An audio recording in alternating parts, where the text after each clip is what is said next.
దేవునికి మహిమ కలుగును గాక. అందరికీ ప్రైజ్ లాడండి. మరొక ఉదయకాలాన్ని బట్టి దేవాది దేవునికి మహిమ, ఘనత, ప్రభావములు కలుగును గాక.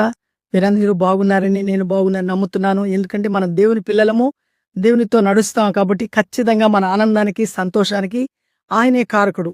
కాబట్టి ఆయన ఉన్నాడు కాబట్టి మనం ఎల్లప్పుడూ ఆనందంగా ఉంటాం. ఏ పరిస్థితి చూసి భయపడకూడదు. కాబట్టి మనం దేవుని యందు నమ్మిక ఉంచినప్పుడు దేవుని యొక్క మహాకృప మనకు తోడుగా ఉండి మనల్ని బలపరుస్తుంది. చూడండి, యెషయా గ్రంథము 55వ అధ్యాయంలో 8వ వచనంలో ఒక మాట ఉంటుంది. ఏమంటుందంటే ఈ గ్రంథంలో, యెషయా గ్రంథంలో, మీరు ఏ మాత్రము ఎక్కడ కూడా టెన్షన్ పడకుండా ఉండాలనేటువంటి మాటలను బట్టి, అంటే దేవుడు మనకిచ్చేటువంటి ఆ యొక్క గొప్ప కృపను బట్టి మనము దేవుని ఆశ్రయించున్నాము. ఆయన చెప్తున్నాడు ఒక మాట, నా తలంపులు మీ తలంపులు వంటివి కానే కావంటాడు. మనమైతే ప్రతిదానికి భయపడుతుంటాము. ప్రతి విషయంలో ఏదేదో మనం ఊహించేసుకొని మనకేదో అయిపోతుందని మనము దిగులు చల్లుతాము. కానీ ఆయన అంటాడు, మీ పట్ల నాకుండేటువంటి తలంపులు, మీ పట్ల నాకుండేటువంటి ఉద్దేశాలు చాలా విస్తారమైనటివి అంటాడు. అంటే ప్రతి ఒక్కరి పట్ల దేవుడికి ఏముందంటే ఒక ఉద్దేశం ఉంది, ఒక ప్రణాళిక ఉంది. ఆ ఉద్దేశాన్ని, ప్రణాళికను మన జీవితంలో అవన్నీ జరగాలంటే మనం ఆ సమయాన్ని దేవుడికి అర్పించాలి. దేవుని మీద మనము ఆధారపడాలా. ఇక ఏమాత్రమో మనం లోకం వైపు చూడకూడదు. ప్రతి విషయంలో, అంటే నా తలంపులు మీ తలంపులు వంటివి కావు. మనం అనుకుంటాం, ఇలా జరిగితే బాగున్నాయి, ఇలా జరిగిపోద్దేమో, మనం ఏమైపోతామో అనేటువంటి ఒక ఆలోచన మనకు ఉంటుంది అనమాట. కానీ దేవుడైతే మన పట్ల ఉద్దేశించినటువంటి కార్యాలు చాలా గొప్పవని ఆయన అంటున్నాడు. ఆయన అంటారు ఒక మాట, చూడండి, మీరు నమ్మాలంటే ఒక మాట చెప్తాను. ఆకాశం నుంచి నేనేం చేస్తానంటే వర్షాన్ని పంపిస్తాను. ఎందుకు? భూమిని తడిపి అది విత్తువానికి, విత్తనానికి ఇచ్చేదాని కొరకు, భుజించే వారికి, అంటే దానిలో నుంచి వచ్చేటువంటి ఆ యొక్క గింజల వల్ల వచ్చేటువంటి ఆ ఫలాల వల్ల మనం ఏం చేస్తామంటే తింటాను.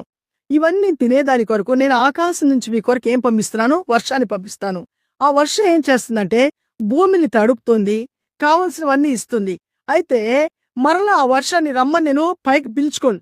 ఎందుకంటే ఆ వర్షం మీకోసం నేను పంపిస్తున్నాను. అంటే ఒక మాట నేను ఇచ్చిన తర్వాత, మీకు ఇది చేస్తాను అని చెప్పిన తర్వాత అది కంప్లీట్ గా నేను చేస్తానే గాని మళ్ళా వెనక్కి తీసుకోను. అంటే ఉదాహరణకు అంటున్నాడు, వర్షం ఏ విధంగా వచ్చేసిందో భూమిని తడిపేదానికి, మరలా ఏ విధంగా వెనక్కి మరలి రాదో, అలాగే నా నోటి నుండి వచ్చేటువంటి ప్రతి ఆశీర్వాదము మీకు అవును ఆమెనుగా జరుగుతుంది అని అంటున్నాడు. కాబట్టి మీరు మీ తలంపులతో మీరు ఆలోచించబాకండి. ఏదేదో అయిపోతుందని మీరు ఊహించుకోబాకండి. మీరు తలంచుకోవాల్సింది పాజిటివ్. ఇదిగో నా దేవుడు ఉన్నాడు, నా దేవుడు నా పక్షాన ఉన్నాడు, నా దేవుడి మాట నేను శ్రద్ధగా వింటున్నాను, ఆయన నా మాట వింటే అది నీకు మేలు కలుగుతుందని చెప్తున్నాడు. కాబట్టి దేవుని మాట నేను వింటున్నాను, కాబట్టి నాకు ఏది జరగదు, నాకు ఏది జరిగినా అది నా మేలుకే దేవుడు చేస్తాడు అనేటువంటి ఆ గొప్ప ఉద్దేశాన్ని మనం కలిగినప్పుడు, ఈ విధంగా, అంటే నా తలంపులు మీ తలంపులు వంటివి కాబట్టి మనం ఊహించుకునేటి చాలా చాలా భయంకరంగా ఆలోచనలు, ఈ నెగిటివ్ మైండ్, అంటే లోకంలో ఉండేవాడు దుష్టుడు మనకిచ్చేటువంటి ఈ ఆలోచనలతో సతమతం అయిపోతుంటాము. కానీ దేవుడు మనకు ఎల్లప్పుడూ ఏం చేస్తాడంటే సమాధానంగా ఉండు, సంతోషంగా ఉండు, భయపడబాక, నేను తోడై ఉన్నాను అనేటువంటి మాట ఆయన మనల్ని ఇచ్చి మనల్ని బలపరుస్తున్నాడు. అంటే నేను ఎలా బలం పొందుకోవాలా, అది ఎలా నమ్మాలా అంటే ఆయన అంటున్నాడు, వర్షాన్ని నేను ఆకాశం నుంచి పంపిస్తున్నాను, హిమమును పంపిస్తున్నాను. అవి వచ్చి మధ్యలోనే అలాగే ఆగిపోయి వెనక్కి రావటం లేదు. అవి కిందకు వచ్చి భూమిని తడుపుతున్నాయి, వర్షం ఇస్తున్నాయి. అన్ని, అంటే తినేవాడికి తిండి, అంటే పండించుకునేవాడికి విత్తనాలు, ధాన్యాలు రచ్చదాని కొరకు, మనమందరం నీరు తాగేదాని కొరకు దేవుడు అన్ని మన కొరకు పంపిస్తున్నాడు. అవన్నీ మనం నమ్మాలా. అవి ఎలా నమ్ముతున్నామో అది నిజమని, అలాగే మన దేవుడు మన పక్షాన గొప్ప తలంపులు కలిగి ఉన్నాడని, ఆ తలంపులన్నీ అది మన మేలుకే చేస్తాడని మనం విశ్వసించాలా. అలా మనం విశ్వసించకపోతే మనం ఏమైపోతామంటే చాలా బలహీన పరిస్థితుల్లోకి వెళ్ళిపోతాము. అన్ని జరిగేదానికి పాజిటివ్ ఆ వే ఉన్నప్పటికీ కూడా మనం ఆలోచించేటువంటి విధానాన్ని బట్టి, మనకు ఉండేటువంటి భయాలు బట్టి ఏది పొందుకోలేక అన్నిటి మనం లాస్ చేసుకుంటాము. కానీ దేవుడు ఏమంటున్నాడంటే ఏమీ లేకుండా ఉండొచ్చు, కానీ పాజిటివ్ మైండ్ నువ్వు కలిగి ఉండు. పాజిటివ్ మైండ్ని కలిగి, ఇదిగో నా దేవుడు ఉన్నాడు, తాగిన కాలమందు నన్ను హెచ్చిస్తాడు, నన్ను కాపాడుతాడు, నా ప్రతి అవసరత తీరుస్తాడు, ఆయన ఎందు నేను లక్ష్యం ఉంచున్నాను అనేటువంటి ఆ ఉద్దేశాన్ని నేను కలిగి ఉందాము.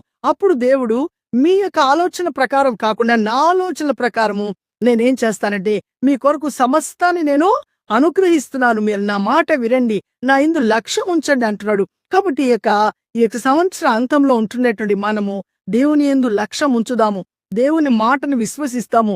మరలా కొత్త సంవత్సరం వస్తుంది, ఏం జరుగుతుందో ఏమి జరగదు అనేటువంటి భయాలు వద్దు. ఇప్పటి వరకు కాపాడిన దేవుడు ఇంకనూ మనల్ని కాపాడుతాడు. ఆ నమ్మకాన్ని మనం ఉంచుదాము.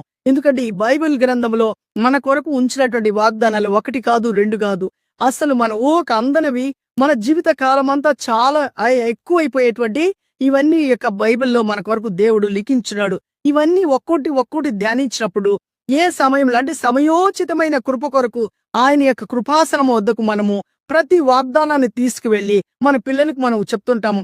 ఇదిగో నువ్వు ఈ పని చేస్తే, నువ్వు ఈ అచీవ్మెంట్ నువ్వు చేస్తే నీకు నేను ఇది ఇస్తాను అని మన బిడ్డలకు చెప్పినప్పుడు వాడు ఖచ్చితంగా అచీవ్ చేసి వాడు గుర్తు పెట్టుకొని వచ్చి అడతారు. పలానా రోజు మమ్మీ నేను ఇది అచీవ్ చేస్తే, నా క్లాస్లో నేను ఫస్ట్ వస్తే, ఇదిగో నేను ఈ పని చేస్తే నాకు మీరు ఇది ఇస్తానన్నారు అని బిడ్డలు మనల్ని వచ్చి గుర్తు చేస్తారు.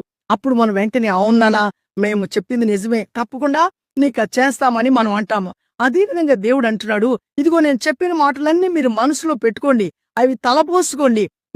మీకు కష్టం వచ్చినప్పుడు, బాధ వచ్చినప్పుడు ఆ మాటను తీసుకొని నా సన్నిధానానికి రండి. ఆ మాటలన్నీ నా దగ్గర మీరు గుర్తు చేయండి. అప్పుడు నేను ఖచ్చితంగా నా యొక్క ఆకాశ తూములు విప్పి పట్టజాలనటువంటి ఆ విస్తారమైనటువంటి ఆశీర్వాదాలు మీ మీద నేను కుమ్మరిస్తాను. మీరు భయపడొద్దు, మీరు దిగులు చెందొద్దు. ఎందుకంటే ఈ కొత్త సంవత్సరం వస్తుంటది, మరలా పాత సంవత్సరం వెళ్ళిపోతుంటది. కానీ ఇది రొటీన్ గా జరుగుతూనే ఉంటుంది. కానీ నీ హృదయము నా హృదయము మారాలా, మనము మారు మనసు కలిగి ఉండాలా, మన మైండ్ పాజిటివ్ మైండ్ కలిగి ఉండాలా.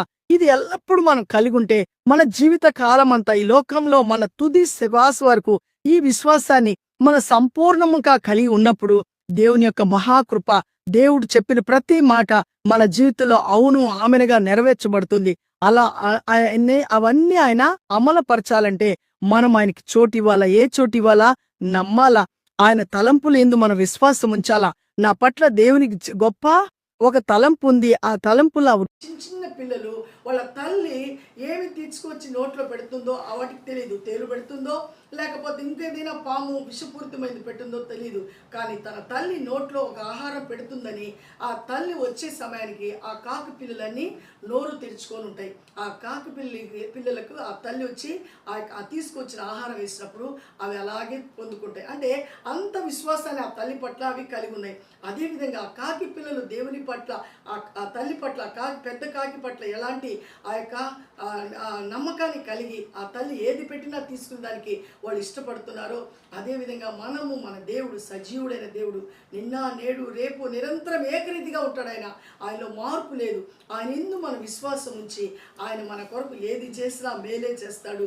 కాబట్టి ఆ మేలు చేసే దేవుడికి ఎల్లప్పుడూ లోబడదాము అనేటువంటి ఆ సదుద్దేశాన్ని కలిగి ఆయన మాట విందాము. ఆయన తలంపులతో మనం జీవిస్తాము. ఆయన తలంపులు మనకు ఎంతో శ్రేయస్కరము. ఆయన ఇచ్చే ఆశీర్వాదము ఎన్నటికీ తరగదు. అలాంటి ఆశీర్వాదాలను మనం పొందుకోవాలని, ఆయన కృపకు మనం పాత్రం అవ్వాలని ప్రార్థిద్దాము. ఈ ఉదయకాలం మన వినికిల్లో దేవుడు మనకిచ్చిన ఈ మాటలను సమృద్ధిగా దేవుడు దీవించునుగాక. ఆమేన్. మహాగణుడా, జీవం కలిగిన దేవ, జీవాధిపతి, నీ స్తోత్రం నాయన. నీ మహాకృపలో, అద్భుతమైన ప్రేమలో ఈ ఉదయకాలాన్ని బట్టి వందనాలయ్యా. యెషయా గ్రంథము 55వ అధ్యాయము 8వ వచనంలో మీరు మాట్లాడారు ప్రభా. నా తలంపులు మీ తలంపులు వంటివి కావంటున్నావయ్యా. అవునయ్యా, మేమైతే ఈ లోకంలో ఉండేటువంటి ఆయా తలంపులనే తలస్తుంటాము. కానీ మీరు అలా కాదు. నా తలంపులు చాలా గొప్పగా ఉన్నాయి. మీ పట్ల నాకు ఉండేటువంటి ఉద్దేశాలు చాలా గొప్పవి అంటున్నారు. ఆ ఉద్దేశాలన్నీ నెరవేర్చబడాలంటే మేము మీకు లోబడాలా, విశ్వసించాలయా. ఆ విశ్వసించే మనసు నీ వీడియో చూస్తున్న ప్రతి బిడ్డకు మీరు అనుగ్రహించి, కుటుంబాలు ఏ అవసరత ఎక్కడుందో మీరు తీర్చండి నాయన. ప్రతి అవసరత తీర్చడానికి మీరు మహాసమర్థుడని విశ్వసించే విధంగా మీరు చెప్పారు నాయన. ఆకాశం నుంచి నేను వర్షాన్ని ఏ విధంగా పంపించి అది మధ్యలో ఆగిపోయే విధంగా చేయకుండా భూమి మీదకి పంపించినప్పుడు ఆ భూమి మీదకి వచ్చి అది ఏ విధంగా తడిపి ఆ విత్తేవాడికి విత్తనము, భుజించేవాడికి ఆహారం ఏ విధంగా ఇస్తుందో అదేవిధంగా నా నోటిలో నుండి ఇచ్చే ప్రతి మాట కూడా మీ జీవితంలో అవును ఆమెనుగా నెరవేర్చబడదని మీరు చెప్తున్నారయ్యా. అలాంటి నెరవేర్చబడేటువంటి మాటలు మా అందరి జీవితాల్లో ఉండటకు విశ్వసించేటువంటి ఆ కృపను మా అందరికీ అనుగ్రహించమని, ఇదిగో వీడియో చూస్తున్నటువంటి ప్రతి కుటుంబాన్ని, ప్రతి బిడ్డను మీరు దర్శించి ఎవరి కుటుంబంలో ఏ యొక్క జీవితంలో ఏ అవసరత ఎక్కడ ఉందో మీకే తెలుసు ప్రభా. అవన్నీ యేసు నామంలో ఇప్పుడే ప్రభా వాళ్ళ జీవితాన్ని మీరు నాయన ఇప్పుడే కలగ చేసుకొని ప్రతి అవసరం తీర్చి ఇదిగో నా దేవుడు నా పక్షాన్ని కార్యం చేశాడని విశ్వసించే విధంగా మీరు నాయన గొప్ప కార్యం చేసి ఆశీర్వదించి మీరే మహింపరచబడమని, మరలా మీ చిత్తమైతే మేము మీ బిడ్డలు కాల్సిన పర్యంతరం నాయన నీ కాపుదల భద్రత క్షేమం వారికి మాకు ఉంచమని యేసయ్య పరిశుద్ధ నామంలో అడిగి బ్రతిమాలు వేడుకుంటున్నాను నా పరమ తండ్రి. ఆమేన్, ఆమేన్. అందరికీ ప్రైజ్ లాడండి. దేవుడు మనకు తోడే ఉంటాడు. ఖచ్చితంగా భయపడబాకండి, దిగులు పడద్దు. దేవుని యందు విశ్వాసం ఉంచండి. ఆయన యొక్క మహాకృప, ఆయన యొక్క మహాశక్తి మనకు తోడే ఉండి ఆయన తలంపులతో మనల్ని ఆయన బలపరిచి నిత్యము కాపాడును గాక. ఆమేన్. చూడండి, షేర్ చేయడం మర్చిపోవద్దు, లైక్ చేయండి, సబ్స్క్రైబ్ చేయకపోతే చేసుకోండి. అంతవరకు దేవుని యొక్క మహాకృప మనకు తోడుగా ఉండును గాక. షలోమ్.